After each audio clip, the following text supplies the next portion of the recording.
Assane du nuyu aussi Biram Khoudia mu nekk nag parce que yàqu-yàqu yi dafa bëri woon yàlla dimbali ñu ba mu am un nouveau régime qui a été pour man sax benn une lueur d'espoir pour toute l'Afrique damay wax ni c'est l'heure de nouvelles perspectives panafricaines pour ne pas dire sénégalaises kon tey damay appuyer li professeur wax parce que si on a voté à 54% pour un changement, s'il y a un programme qui est établi pour le Sénégal, je crois que moi je vais en profiter aujourd'hui pour renouveler la demande que j'avais faite au mois de janvier. Bi ma ñëwee dama ni j'appelle à un vote utile. dama jóge Europe dem fêter les fêtes d'année bi ma ñëwee j'ai écrit un article vote utile autour de la candidature de Diomaye Sonko. Journalistes yi ñu bëri dañ ma ko delloo ñu ne ma yaa ngi campagne jotagul ma ne ko si dama bëgg changement am.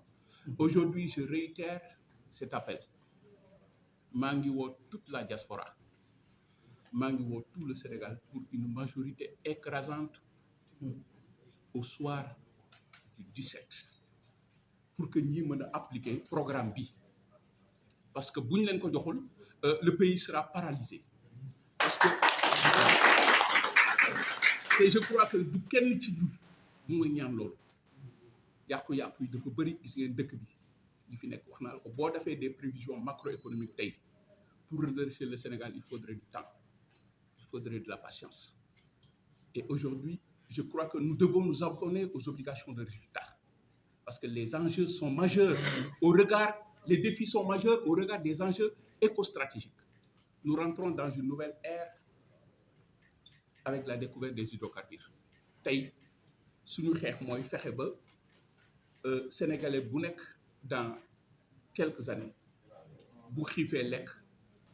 il faut que justice soit rendue parce que li fi xew yëpp Sénégal boo xoolee ñun ñëpp am nañ ci responsabilité parce que des régimes se sont succédés dans notre pays mais il n'y a jamais eu de reddition de comptes loolu moo tax tey ñu wax plus jamais ça il y a eu des morts il y a eu des gens qui ont été injustement incarcérés il y a des gens qui traînent des séquelles il y a des familles dans la dépression et nous avons besoin d'une justice équitable une justice qui apaise une justice qui réconcilie loolu nag pour ñu am ko loi d'amnistie boobu ñu doon wax il faut mu dañ pour mu dañ nag ñii fi nekk il faut ñu jox leen majorité ne serait-ce que pour ça parce que tout le Sénégal est engagé ne serait-ce que pour ça ñëpp dañoo war a booloo jox leen la majorité pour que li fi amoon parce que moi je conçois difficilement Macky Sall dandine à travers le monde dafa mel ni sax ku ñaawal sénégalais yi voilà dafa mel ni ku ñaawal sénégalais yi avec les secrets d'État et je pense que c'est grave parce que les enjeux sont sécuritaires. Macky Sall traîne dandine à travers le monde avec les secrets d'État du Sénégal kon nag je crois que li ñu war a def mooy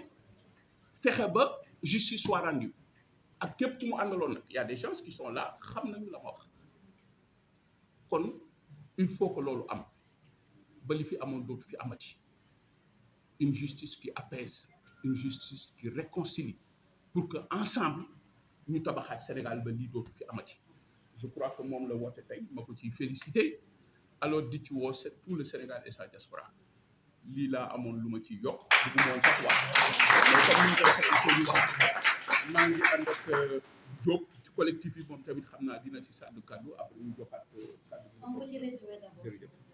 maa ngi nuyu ñëpp ku nekk sa tur ak sa sant di nuyu kilifa yi fi daje man Abou Diop laa tudd bon ñaari casquette laa fi ñëwee benn bi collectif des victimes man maay coordinateur bi benn bi bokk si magu Pastef laa bokk si magu Pastef laa bokk waaw ñii samay kilifa la ñu si Pastef waaw mais man si magu Pastef laa bokk li ñu fi indi nag mooy le professeur Arouna Coumba Ndoffène Diouf moo ñu fi indi pour lan parce que lii mag ñiy wax lii olof di wax kuy wut kuy foo fanaan ak kuy wut ku koy wéttali te jël buntu bi du leen boole te ñun li ñu fi indi mooy tey ñun ñu am majorité à l'Assemblée pour ñu mën a dem parce que di tax ñu jóg dugg ci xeex boobu may yàlla may ñu ndam waxoon naa ko le 10 avril 2023 avec la COLIDEP ne woon nañ dinañ am ndam yàlla may nañ tam bii tam dinañ am ndam yàlla dinañ ko may incha allahu rabbi parce que nag ñi ñu àndal dañoo jar a àndal ah Diomaye ak Sonko dañoo jar a àndal parce que seen intérêt taxu leen a jóg su leen neexoon fa ñu toog la ñuy toog ñun ñii di wax nii mekk magum Pastef ma kenn gi nii sama ginnaaw muy Aline Faye adjudant gendarmerie la woon te dafa bokk ci xeex man mii di wax ni armée laa nekkoon mais dañu ñëw bokk ci xeex bi yàlla indi ñu tey ba ñu am ndam te it lii tamit incha allahu rabbi bi isnillahi taala dinañ am ndam ci lii waaw bëgguma wax nag chiffre mais lii ma gis dinañ am 155 députés incha allahu rabbi lii maa ko wax jërë ngeen jëf loolu rek laa amoon lu may victime nekkoon ci candidat pour nekk député ci liste ensemble pour le Sénégal nekk foofu 11e position waaye nag yàlla boole na ma ak président Arona Coumba Ndoffène ma xam-xam-xamam ak lu mu mën a apporter Sénégal ma retiré sama candidature pour ànd ak moom jox majorité président Diomaye Faye bandiraɓe Sénégal bandiraɓe yo mbimi wonɓe nder Sénégal wonɓe caggal leydi kala ɗo mbawɗon tawede nder joftinayi windere nde en jii ko dilini leydi Sénégal ko en jii ko kewi nder leydi meɗen Sénégal ko saabu so tawi en jii hannde fodde lebbi jeegom président Diomaye ari pouvoir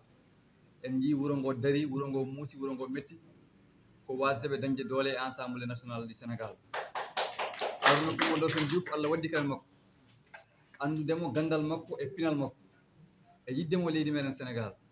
minne kadi ƴettumi pellital yaarude makko pellital ngal pour wawde rokkude laamu ngu ñande 10 lewru meɗen novembre hitande ujunaji ɗiɗi e nogas e nayyi rokkude majorité président de la république woni son excellence Bassirou Diomaye Faye bandiraɓe Sénégal ko ɗum woni ɓuural Sénégal ko ɗum woni ɓamtare Sénégal saabu so tawi a rokki neɗɗo laamu no président Alassane wiiri ni dokkani ɗo laamu koye wona 54% woni 54% dokka ɗumen laamu mbasa rokku ɗumen koyɗe no yaari wadde so tawi a rokkanimo ko wawde tinnude laamu makko e darnude laamu makko e wawde gollude leydi ndi ɗum ɗon ko caɗele goɗɗe gonata e nder leydi men Sénégal ɗeɗon noon caɗele so tawi en jaɓiɗen caɗele ngoni ganden noon muusa ko muusata ko eko mettata leydi he ko enen miskineɓe Allah ɓe tan tinata ɗumen jogiiɓe woni joomen kaalisaji ɓe fof tinata ɗumen eɗen ñaagui Allah jomiraɗo joom baɗe bawɗe baɗo ko welani welirawo o rokka en élection jaam e cellal e kisal e nden bandiraɓe Allah jarama on jarama merci beaucoup. On se rend compte que le choix maintenant est clair dans la tête des Sénégalais. Le président Gagny Sakho l'a expliqué. Il s'agit tout simplement d'un choix entre l'avenir qu'incarne la génération de Diomaye et de Sonko et le passé qu'incarnent les fossoyeurs de la nation. Et à partir de ce moment, la question et les choix sont clairs. Il s'agit de choisir entre le progrès ou le passé. Et par rapport à cela, la réflexion est engagée. Le combat est mené. Et comme on le sait en politique, autant il faut convaincre les masses, autant il faut convaincre les intellectuels. Et l'esprit de ce projet, comme l'a dit le professeur, a été pensé par des gens qui ont une vision souverainiste et nationaliste. Et c'est pourquoi le moment est opportun pour nous de batailler sur deux fronts. Il faut batailler pour permettre à Ousmane Sonko et à Diomaye de réaliser leur projet souverainiste qui consiste à transformer systématiquement le Sénégal pendant une génération. Mais pour cela, il va falloir aussi que les intellectuels professeurs que nous sommes puissent porter le combat et croiser le fer à ces intellectuels de l'opposition. Pour cela, l'idée d'un club patriotique, souverainiste, vision 2050, doit voir le jour, monsieur le Président. Parce qu'il s'agira d'organiser la réflexion afin que les intellectuels puissent se réapproprier du projet. Je ne suis pas encore marxiste, mais comme le dit Karl Marx, lorsqu'une idée pénètre les masses et que celui-ci s'en empare, elle devient une force matérielle. C'est autour de ce combat vraiment Birame Khoudia que je vous invite, les Magou Pastef et les intellectuels qui ont soutenu le projet depuis un certain temps. Le président est là, le professeur est là et d'autres forces afin qu'il y ait une synergie d'action. En tout cas, nous appelons à cela et nous souhaitons qu'il y ait une approbation effectivement du président et de son premier ministre afin que tout ce qui a été pensé, que ce soit la vision qui a été développée, que ce soit les états généraux dont on vient de finir les états généraux avec l'industrie, les états généraux, M. El Malick Ndiaye vient de clôturer les états généraux sur le transport public avec le docteur Fatou Diouf, afin qu'il y ait une cohésion d'ensemble, parce que le Premier ministre l'a dit, la vision n'est pas fermée et que la réflexion, pour qu'elle soit appropriée par le peuple, doit être accompagnée par des intellectuels techniquement compétents et politiquement opérationnels.